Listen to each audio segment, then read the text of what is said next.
Hello दोस्तों, नमस्कार। मैं विष्णु कुमार आप सभी का अपने यूट्यूब चैनल के इस वीडियो पर हार्दिक स्वागत करता हूं। दोस्तों, आज के इस वीडियो क्लासेज में हम लोग जानने वाले हैं मनुष्य के पाचन तंत्र की क्रिया विधि के बारे में, जिसमें दोस्तों हम लोग ये समझेंगे कि जो मनुष्य का पाचन तंत्र होता है वो किस तरीके से कार्य करता है, और साथ ही मनुष्य के पाचन तंत्र से संबंधित जो भाग होते हैं, जो ग्रंथियां होती हैं, वो कौन कौन सी होती है, उन सभी के बारे में हम लोग इस वीडियो के माध्यम से समझने का प्रयास करेंगे।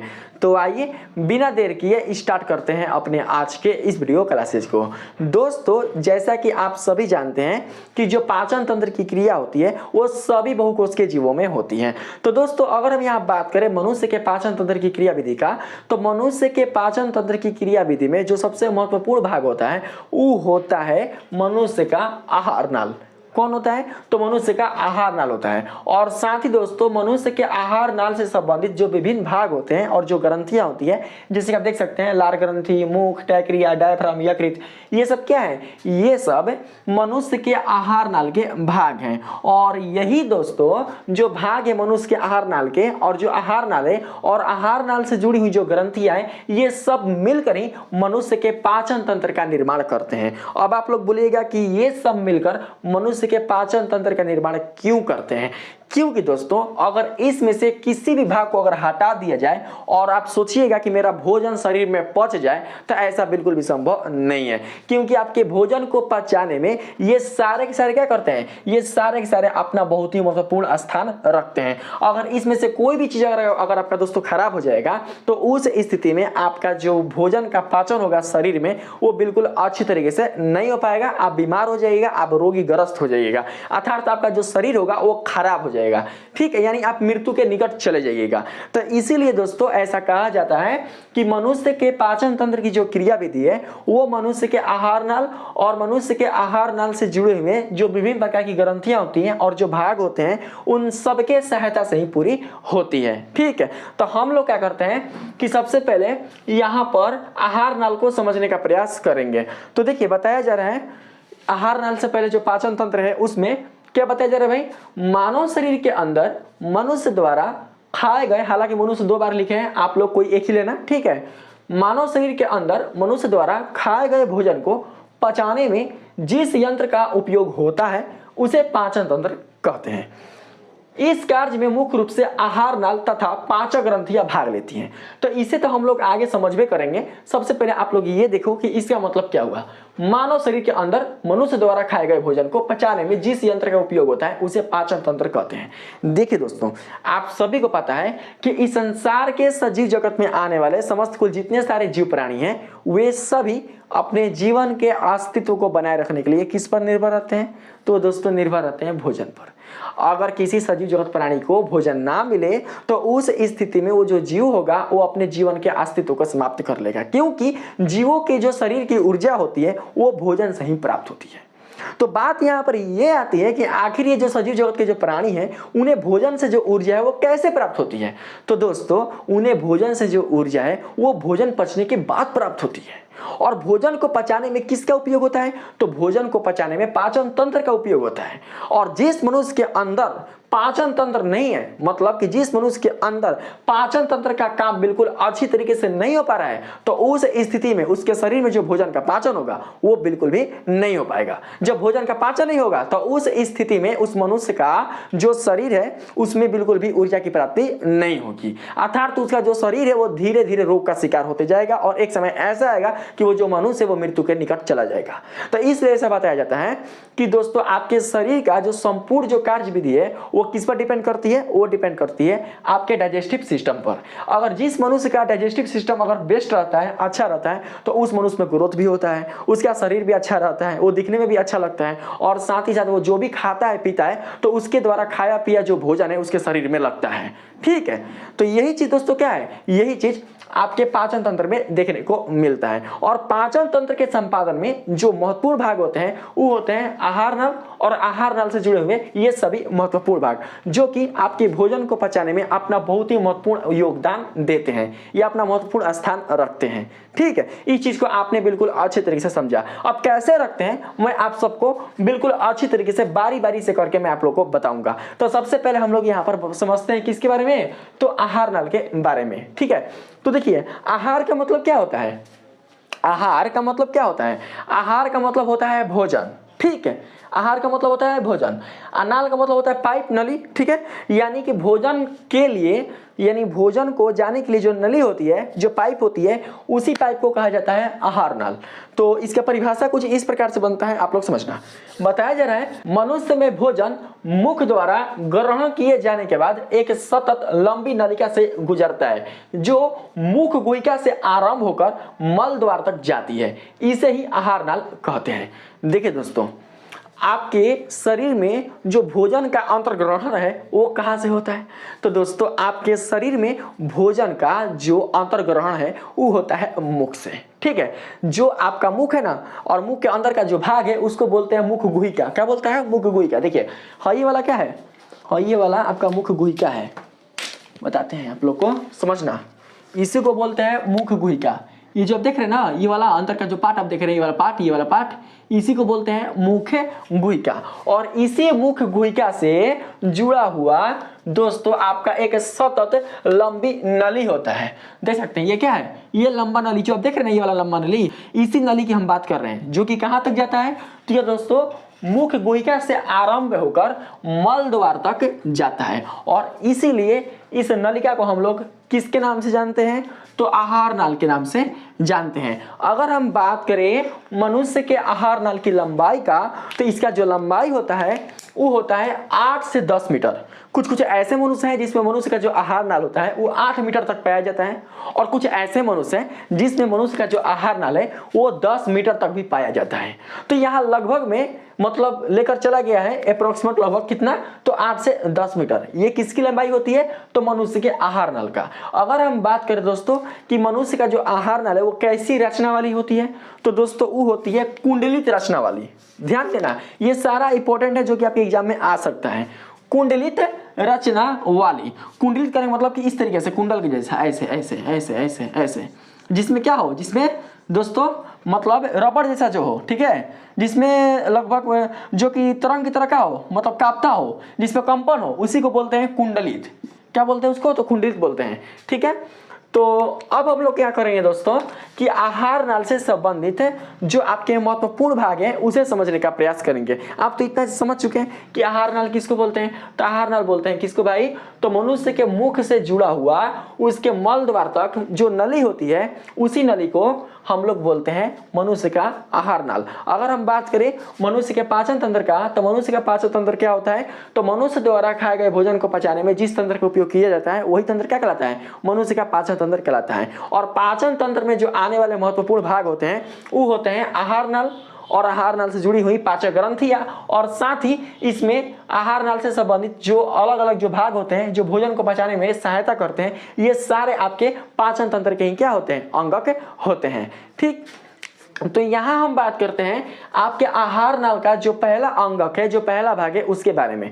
तो पहला भाग कौन है? तो पहला भाग है मुख गुहिका, क्योंकि आहार नाल की जो शुरुआत है वो होती है कहां से? तो मुख से। यानी मुख का जो अंदर का भाग होता है, अंदर का भाग, उसको बोलते हैं मुख गुहिका। और इसी मुख गुहिका से क्या होता है? आपका जो आहार नाल है वो स्टार्टिंग होता है। तो बात करते हैं मुख गुहिका का। तो देखिए बताया जा रहा है यहाँ पर मुख गुहिका में, मुख गुहिका का आहार नाल का, समझना, मुख गुहिका का आहार नाल का पहला भाग है। यानी यहां पर अगर आप का को हटा दो तो थोड़ा बेस्ट लगेगा। मुख गुहिका आहार नाल का पहला भाग है, क्योंकि अगर आप आहार नाल में, मनुष्य के आहार नाल में जब आप प्रवेश करोगे तो सबसे पहले आपको कहां से होकर गुजरना पड़ेगा?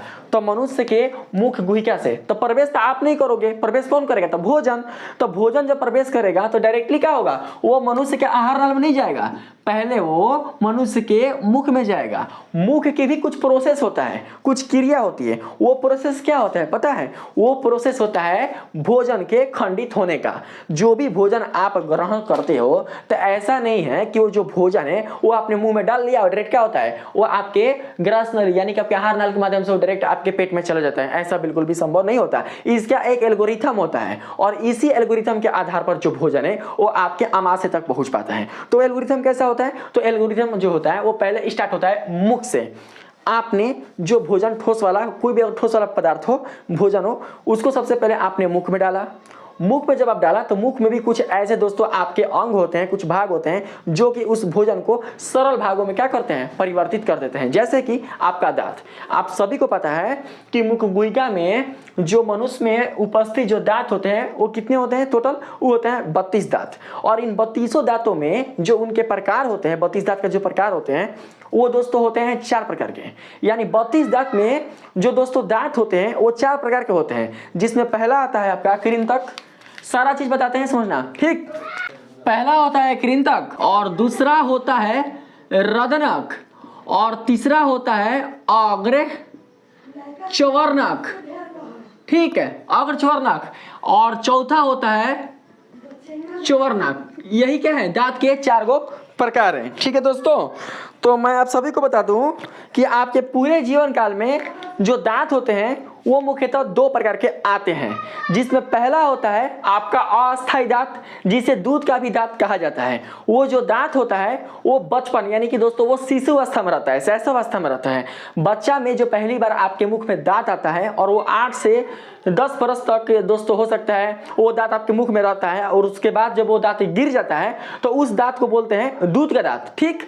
और उसके स्थान पर जो नया दांत होता है उसको बोला जाता है अस्थायी दांत। अस्थायी दांत इसलिए बोला जाता है क्योंकि ये जो दांत होता है यही दोस्तों आपके पूरे जीवन क्रिया तक आपका साथ देता है। आपके भोजन को चबाने में, भोजन को निगलने में, और साथ ही भोजन को तोड़ने में ये जो दांत होते हैं वो साथ देते हैं। लेकिन जो दूध का दांत होता है वो बिल्कुल भी आपके पूरे जीवन काल तक साथ नहीं देता, ठीक है। तो यहाँ पर जो प्रकार है वो हम बता रहे हैं किसका, तो अस्थायी दांत का, ठीक है। तो पहला है कृंतक, दूसरा है रदनक, तीसरा है अग्रच्वर्णक और चौथा है च्वर्णक। तो बात करें अगर हम कृंतक का, तो कृंतक वाला जो दांत है दोस्तों वो होता है आपका फ्रंट पर, सामने ये जो देख रहे हो ना, ये इसको बोलते हैं क्या चीज, इसको बोलते हैं हम लोग कृंतक। कृंतक का मतलब होता है काटना, कृंतक मतलब होता है काटना। देखिए कोई भी अगर आप ठोस पदार्थ वाला अगर आप भोजन को मुख में डालते हो तो दोस्तों अगर काटने लायक है, जैसे कि रोटी है तो रोटी को मुख में डालोगे तो कृंतक काम नहीं करेगा वो, क्योंकि रोटी को चबाया जाता है, काटा नहीं जाता। वो रदनक और च्वर्णक या अग्रच्वर्णक को मिलकर क्या करेगा, रोटी को दोस्तों वो अच्छी तरीके से खंडित कर देगा। लेकिन जैसे कि सेब हो गया, केला हो गया, अमरूद हो गया, ये सब के लिए जो दांत है वो जानते कौन आएगा, उसके लिए कृंतक आएगा। कृंतक यानी पहले यहाँ से वो काटेगा, छोटा टुकड़ा करेगा, मुख में डालेगा, फिर उस भोजन को छोटे छोटे भागों में, मतलब उसको फिर दोस्तों जो अगला दांत है ना ये वाला रदनक है, रदनक ये क्या करता है, ये काटने का काम करता है, और ये जो रदनक है वो फाड़ने का काम करता है, पूरा उसको फाड़ देगा, मतलब चिथड़ा उसको उड़ा देगा। आज जो अग्रच्वर्णक है वो क्या करता है कि चबाने का काम करता है, चबाने का। आज जो च्वर्णक है वो क्या करता है कि पीसने का काम करता है, मतलब भोजन के पीस के मसाला जैसा एकदम पातर पातर कर देगा, एकदम खंडित कर देगा। और जब पूरा का पूरा जब भोजन खंडित हो जाएगा तो दोस्तों आपके मुख में क्या होते हैं, आपके मुख में दोस्तों लार होते हैं।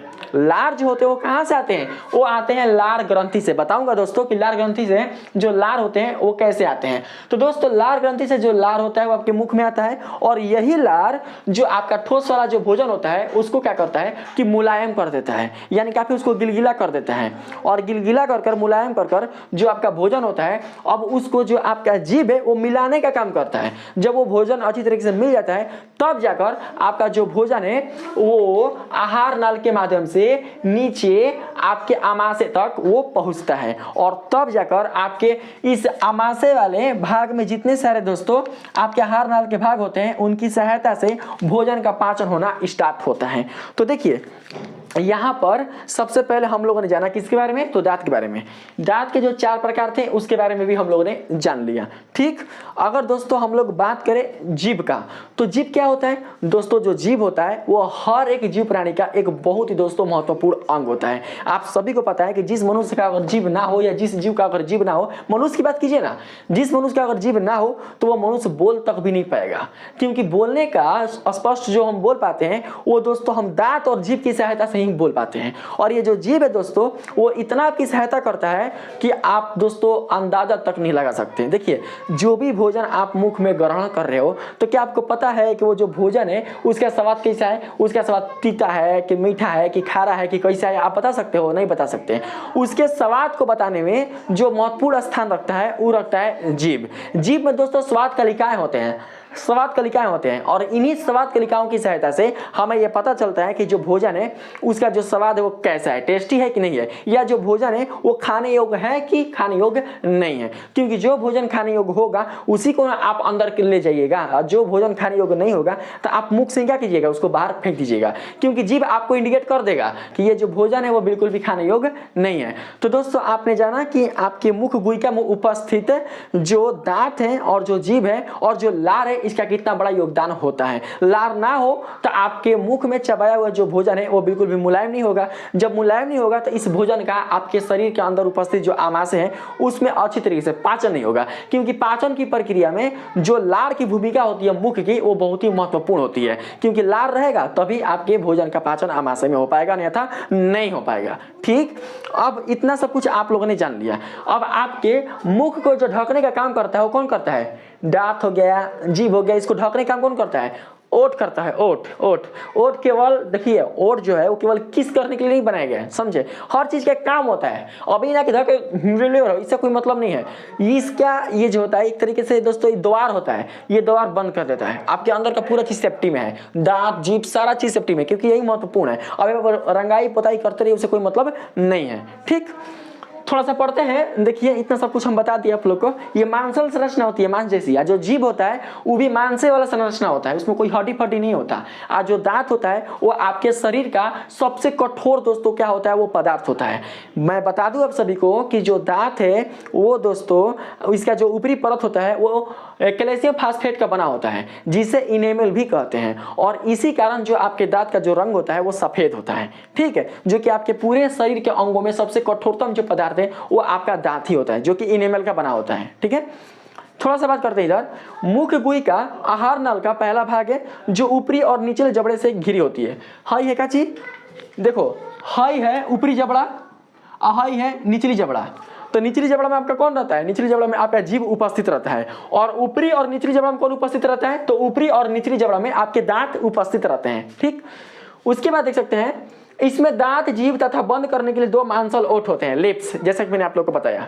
ठीक है, बताया जा रहा है आगे, मनुष्य के मुख गुहा में 3 जोड़ी लार ग्रंथियां पाई जाती है। कितनी जोड़ी भाई, तो 3 जोड़ी लार ग्रंथियां पाई जाती है। देख सकते हैं यहाँ पर लार ग्रंथि है, ठीक, और यहाँ पर है मुख गुहिका है। ठीक, और ये जो आप देख रहे हैं ये वाला, तो ये दोस्तों ये नाक द्वार है ना, नाक है जहां से आप सांस लोगे तो दोस्तों आपका जो सांस होगा वो इसी द्वार से होकर क्या होगा, इस माध्यम से होते हुए ये इधर की ओर आएगा। ठीक है, तो इससे जुड़ा हुआ जो ये आप देख रहे हो ये इसको बोलते हैं लार ग्रंथि।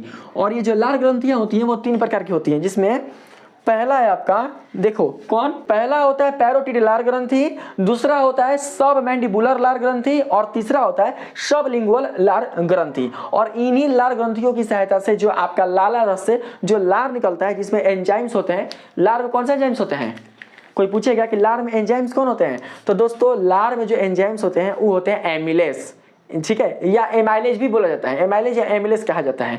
तो यही एंजाइम क्या करता है कि आपके लार में उपस्थित होकर आपके भोजन को काफी सरल भागों में वो परिवर्तित कर देता है, काफी मुलायम बना देता है।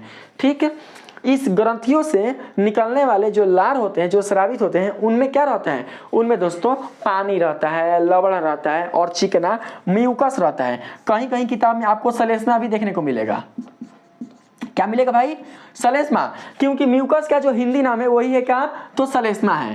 ठीक है, इसी को क्या बोलते हैं हम लोग, सलेस्मा रहते हैं। तो ये 3 चीज आपके लार में उपस्थित रहता है भाई, पानी, लवण और चिकना म्यूकस, जिसको हिंदी में सलेस्मा भी हम लोग बोलते हैं।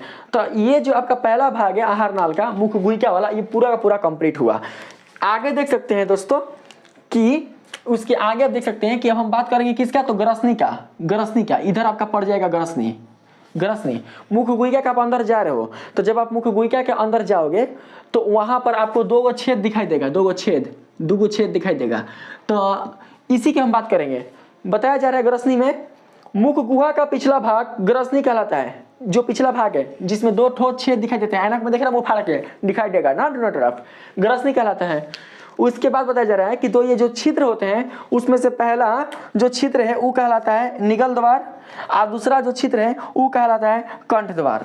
ठीक, जो निगल द्वार है, जो निगल द्वार वो किस में खुलता है, जो निगल द्वार है वो खोलता है भोजन नली में, जिसमें भोजन प्रवेश करता है ना, जब आप भोजन को खाते हो, जिस नली में भोजन जाता है तो उसी में क्या होता है, यह पहला छिद्र खुलता है।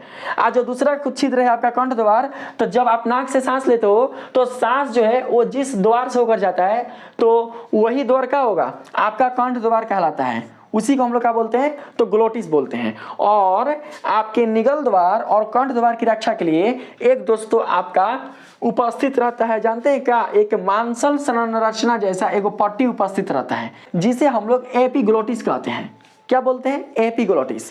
तो एपिग्लोटिस का जो काम होता है वो क्या होता है कि जब आप भोजन कर रहे हैं, ठीक, जब आप भोजन कर रहे हैं और आपका जो भोजन है वो जब निगल द्वार के माध्यम से जब वो ग्रसनी में जा रहा है, ग्रसनली में जा रहा है, तो उस स्थिति में कंठ द्वार का जो द्वार होता है वो एपिग्लोटिस बंद कर देता है। ऐसा इसलिए करता है क्योंकि कंठ द्वार में जो श्वास नली है, आपका जो श्वास नली है, उसमें बिल्कुल भी भोजन के कण ना जाए, क्योंकि अगर भोजन के कण उसमें चले जाएंगे तो आपका सांस लेने में क्या होगा, प्रॉब्लम होगा, आपका सांस फंस सकता है। देखते हैं कभी कोई इंसान अगर बात करते करते अगर खाता है तो उस स्थिति में क्या होता है कि दोस्तों वो खांसने लगता है, मतलब उसका भोजन क्या होता है कि फंस जाता है।